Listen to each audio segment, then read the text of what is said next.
Today on the show, holy smokes, you're not going to believe this, but there is, in fact, a Diddy and Michael Jackson connection. Yes, the lawsuit that we have been covering and following, so much being revealed. You're not going to believe that somehow it is connected to Michael Jackson and his death. And I gotta be honest, I'm kind of terrified. I think this is gonna be the last day that I cover it because we're getting close to something that is very dangerous, I believe. Plus, later on in the show, I would definitely not say that Sexy Red, the artist, is an example of Black excellence, but perhaps Kamala Harris and Joe Biden think that she is. Yes, because her music was being featured at a White House event on Black excellence. And lastly, we have actress Erin Moriarty. Do you remember this before and after picture of this young actress that was circulating, and conservatives were saying we should talk about all of this Botox and filler that these young people are getting? Well, she ended up just leaving social media because she felt bullied and upset. And I want to say that after looking into the story, conservatives were at the very least misinformed regarding the photos, and she is maybe owed an apology. All that and more today coming up on Candace Owens.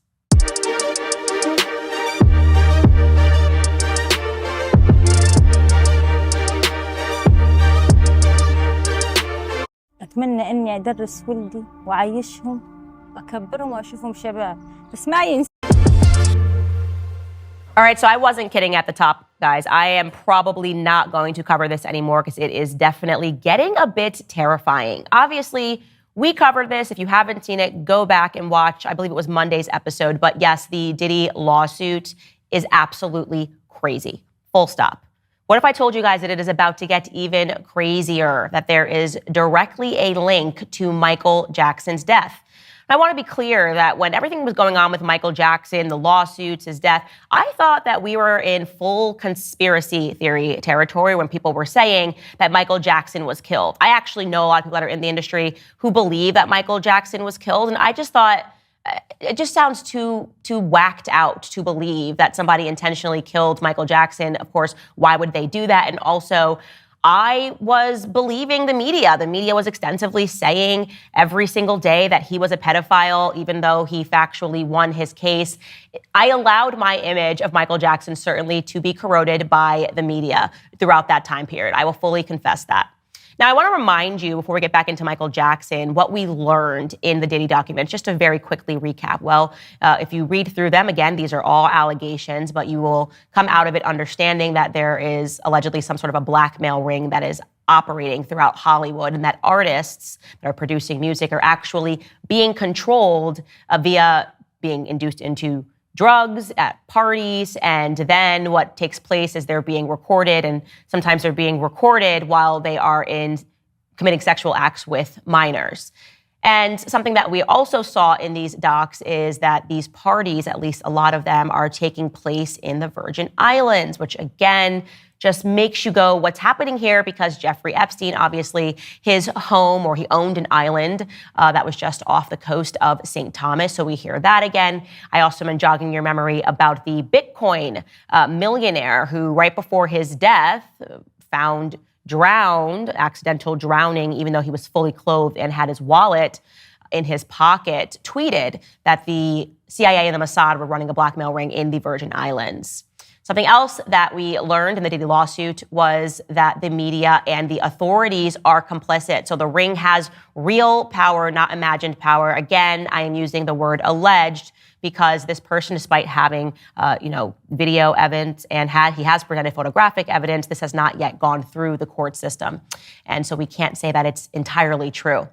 And I'd say the biggest point that we took away from these Diddy docs was that this ring, if you believe it exists, can and will murder people to protect themselves. And he intimated this event that happened allegedly at a recording studio where Diddy and his son allegedly shot someone, and it was covered up by the LAPD and then the media.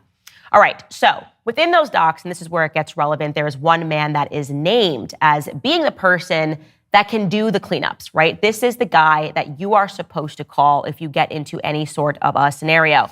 So in these docs, it says, Mr. Combs instructs his staff to always contact Mr. Muhammad, that is Fahim Muhammad, if they are ever pulled over by the police in Miami or California. And upon information and belief, this is regarding the shooting that took place at Chalice Recording Studios. Again, he is alleging that Diddy and his son shot someone.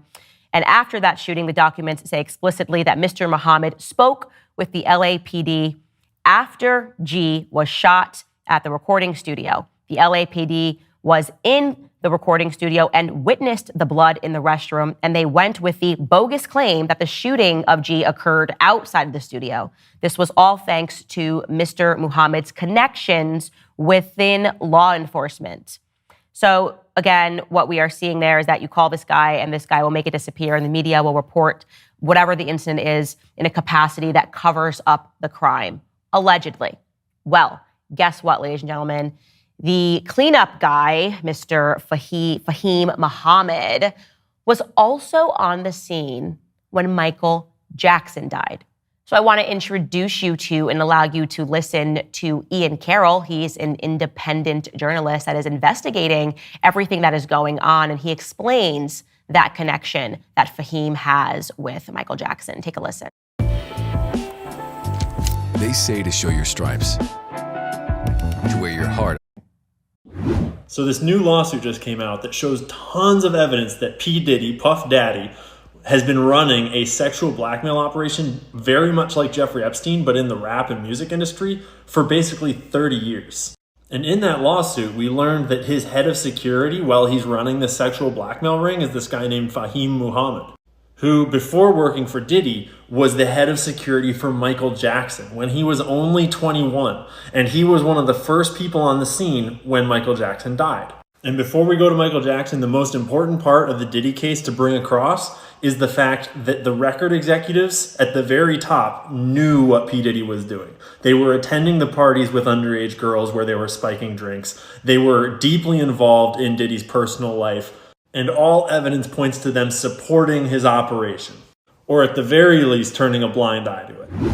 So yes, this is obviously huge. It's also potentially terrifying. And now, if you want to be rational and use the rational side of your brain, you just go, okay, well, this could just be a coincidence, right? Like Fahim Muhammad, he is in security. And yes, he obviously is high up in security. He was providing security to Michael Jackson. He happened to die on his watch. Big deal, right? Big deal. Well, I think that would lead us to the question of who exactly is Fahim Muhammad, because that's kind of a big first job to have. You're 21 years old and you're protecting the king of pop. What exactly are his qualifications? Let's go back to Ian Carroll and his reporting. And now, here's the best part. Check this out. This is in all of his bios, by the way, but we're pointing it out now.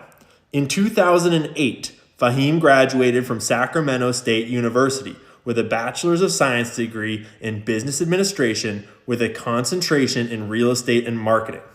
Okay? Do you realize what's wrong with that yet? Anything coming to mind? When did Michael Jackson die? June 25th, 2009. Jackson died from cardiac arrest caused by a propofol and benzodiazepine overdose, caused by his doctor, apparently. Hold up. Hold the phone. Pause. Why is a dude who just graduated college last year with a business and real estate degree the head of security for the king of pop, for Michael Jackson, the most famous musician of all time? Yeah, that is remarkably suspicious. And if we had a media that was interested in actually presenting the truth and not just propagandizing on behalf of the state, they would probably explore and look deeper into who this character is. But of course, that's not what the media does. Instead, they are meant to convince people of certain narratives. And like I said in the past, I've been a victim to that. I was obviously very young when everything was going on with Michael Jackson, and I believed the media, which is why I was kind of stunned to kind of go back and revisit the Michael Jackson case. And Ian has extensively unpacked that, revealing, and I did not know this, maybe perhaps because the media wasn't interested in telling us the end result. But yes, the FBI raided Michael Jackson's home. They poured through hours upon hours of the video footage that he had, other materials, documents that were in his house, trying to find this connection to Michael Jackson and potential child abuse. And what ended up being the result was that they could not find a single shred of proof that Michael Jackson had abused any children. And yet, despite this, the media convinced us that he was a pedophile, or maybe they didn't convince you, but they definitely did a good job convincing me that Michael Jackson was a pedophile. And to be clear, maybe it's perhaps the lack of evidence that was ever uncovered. Michael Jackson was found not guilty of all of the charges that were brought against him. But that didn't stop the media's obsessive attacks against him. They still wanted people to believe that this man was a bad individual. And so they shifted their claims and they started revealing in so many articles, so many front page news pieces were written to tell the masses that Michael Jackson was a raging anti-Semite. It is a fact, by the way, that Michael Jackson did keep a list of people in the industry that he said were his enemies, okay? On that list were people that all happened to be Jewish. So it was lawyer Gloria Allred, music exec Tommy Mottola, Rabbi Shmuley Boteach, you may have heard of him, and I'm going to mention him later, Israeli illusionist Uri Geller, and also Michael Jackson's former manager, Dieter Wiesner. Now, to be clear, it was Dieter himself that revealed that Michael Jackson had this list, but he says that Michael Jackson was just paranoid, that Michael Jackson thought that these industry people were all colluding to try to ruin his life and to take over his life. And again, that was just Michael Jackson being crazy and being a raging anti-Semite. Well, Ian Carroll also investigates those claims as well. Take a listen. And yes, Jackson did say that the Jews are, probably referring to the Jews in the music industry, are like leeches and that they took everything from him and that they did it on purpose. But when you look into those allegations or those insults, you realize that because of his will that was probably fake and filed right before his death. So the will was signed on July 7th in Los Angeles by 3 witnesses. But Jackson's family pointed out that he was in New York that day, and there's video proving it. So they changed their story. But the witnesses definitely saw it, and it was just in New York. So anyways, because of this will, John Branca was put in charge of his estate, which included his net worth of $230 million, but far more importantly, his 50% share of Sony ATV worth $750 million. Yes, he was taking on Sony. He was going after the hand that feeds him. And when you look into John Branca, in 2003, Jackson fired Branca because he was siphoning money out of Jackson's accounts in collusion with Sony Music CEO Tommy Mottola and funneling it through a bunch of offshore accounts in the Caribbean. John Branca is Jewish, and Tommy Mottola is also Jewish.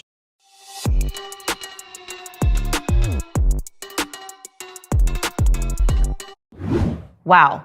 Did you guys know that? Did you guys know any of that? Because I certainly didn't. I didn't realize that this was a conflict at the end of Michael Jackson's life, that suddenly they were alleging that he signed a new will and handed everything over to the very people that he was fighting, the very people that he was saying were colluding to take things from him, ended up, in the end, taking things from him, despite their remarkable mistake saying that he signed this new will in a place that he simply wasn't at. So yes, Michael Jackson's estate was transferred over to specific individuals who happened to be Jewish. So what do we make of all of this? What do we make of all of this? What do you think about all of this? Well, I'm going to be honest with you that these claims keep coming up too often in Hollywood for me to be comfortable with it, right? We saw this, obviously, it's not just now the Diddy lawsuit, it's not just now Michael Jackson. We also have seen these claims with Kanye West, notoriously, obviously, when he tweeted out, "I'm about to go DEFCON 3 on some Jews," and the media freaked out, and people in the Jewish community were understandably very scared, not knowing what he meant.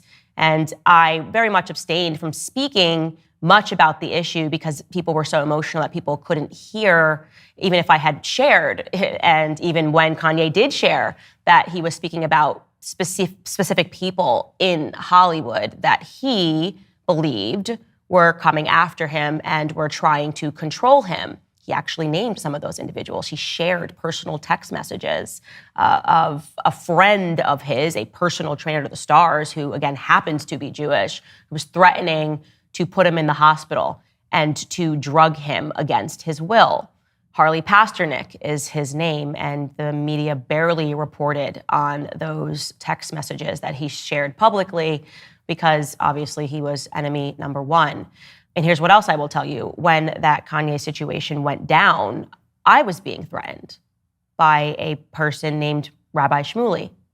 person that Michael Jackson put on his enemy list, the person that I had never heard of, was threatening me and saying that unless I came out and said things explicitly against Kanye, he would effectively ruin my life. He said that he would take out a front page ad and smear me as an anti-Semite.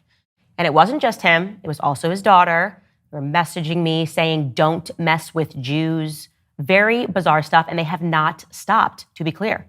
And him and his daughter have consistently pulled clips from this show, taken them out of context, and tried to convince Jewish people that I hate them. Candace Owens is gripped with a poisonous, almost pathological hatred of Jews. It's actually become very serious. It's actually almost frightening. When you see a woman like Candace Owens blood libeling the Jewish people, by the way, Candace Owens is losing it.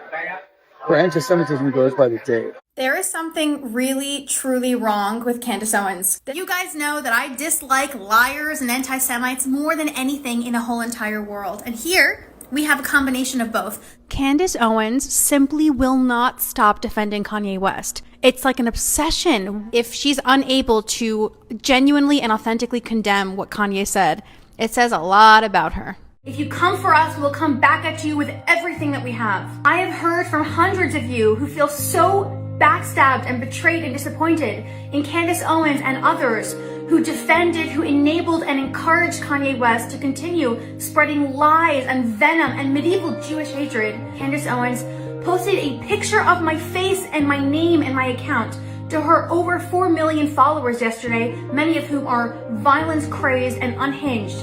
You really went after Candace Owens today. Why? And that's a sliver of what she actually deserves. She is such a liar. She is an anti-Semite. She hates Jews. She has a thing with Jews. It's incredible, isn't it? Like, weird. And while Jews are being attacked around the world, she finds it really necessary to spend her time, use her platform to defend and protect Kanye West while she talks a Hitler lover. Crap about Kanye Israel. West is not just a anti-Semite. He's a Hitler lover. That's a different literally, level altogether. Literally. She is abominable. I actually am disgusted by her because she hates Israel. We are coming for you, Candace, on the media, on social media, on Instagram, on Facebook, on Twitter. The more she defends Kanye West, the more we're going to call her out. Defending Kanye, we will come for you. It's utterly ridiculous. It's insane. I know many Jewish people watch this show. Many Jewish people are my friends. And so what I believe is something that should be explored is whether or not what's happening is that just like within all communities, there are gangs, right? Gangs can form. We understand this. In the Black community, we've got the Bloods and we've got the Crips. Well, imagine if the Bloods and the Crips were doing horrific things, murdering people, controlling people with blackmail. And then every time a person spoke out about it, the Bloods and the Crips would call those people racist. Would get the media to say those people were racist. Any person that was talking about a specific gang, a small group of people, would say, oh my God, no. That's like slavery. You can't at all say anything bad about the Bloods and the Crips. And the entire Black community believed it and was scared and thought, oh my God, like, is slavery actually coming back? It would be emotional manipulation because, of course, we would know that despite the fact that the Bloods and the Crips are Black, that the majority of Black people do not support the crimes that they have committed, the crimes that they continue to commit. It's a gang. But what if that is what is happening right now in Hollywood, if there is just a very small ring of specific people who are using the fact that they are Jewish to shield themselves from any criticism? It's food for thought, right? And I think, again, there have been enough people that are speaking out about a ring in Hollywood, also a ring potentially in DC, that we should start to ask those questions. All of us, Black, Spanish, Jewish, Chinese, Japanese, all Americans should want answers because this appears to be something that is quite sinister. I will put a button on this by bringing up some tweets from Meek Mill. He has been under fire. The Black media, quote unquote Black media, is saying that he is gay. And he tweeted this: I want to get citizenship in Ghana. America is made to tear Black men down if you don't follow orders. Every Black blog site enhanced that post to make me seem gay. I change laws for our people and I donate millions. They are designed to destroy the image of Black leaders. It can't work with me though. You gotta really kill me. And I still will get bigger after death. This is God, not me. LOL. What do we say to that? Oh, well, what we always say every time a Black man speaks out and says that he is being intentionally smeared in the press, we just say, well, Meek Mill must be paranoid. Meek Mill must be crazy. Again, how many people are we going to keep saying that about before we actually have a meaningful discussion about something that could be quite sinister happening in Hollywood? And yes, I think it is potentially so dangerous if these documents against Diddy are true that they will kill people before they allow that ring to be exposed. And that is all that I am going to say on that matter. While experts anticipated rate cuts,